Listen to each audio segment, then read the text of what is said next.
Ito yung mga hollow switch na masasabi nating urig kasi hindi siya nabubura at yung wire niya is napakakapal. So, iti-test natin kung ano yung ilaw niya. Kasi ito na lang yung natira sa binilhan ko doon sa CNW, malapit sa People's Park, Davao. So, ito yung ilaw, black at saka red. Yan yung ilaw niya. Yun, sakto blue. At ang ganda niya kasi parang naka-CNC talaga siya. Hindi siya basta-basta nabubura. Ayan. So, ito-test natin ngayon yung kanyang continuity test. Ang common dito is color green. So, yan. Naka-off. Hanapin natin yung white. Yun, nag-beep. Pag i-press natin, yung white, saka green, wala na. So, yung green at saka yellow na naman yung merong connection.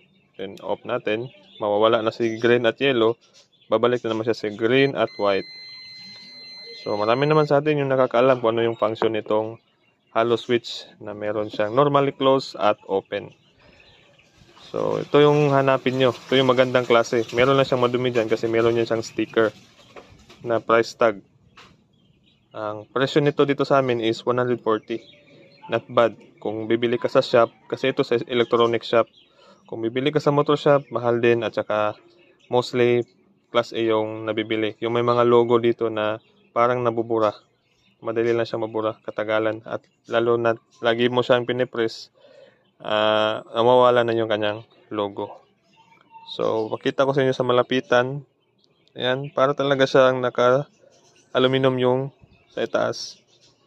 Naka-engrave talaga siya. Ayan o. Hindi siya printed. Ayan. Ulitin natin. Timing din yung kulay niya, kulay blue.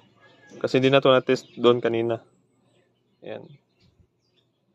So, all goods. Try ulit natin. Ayan po.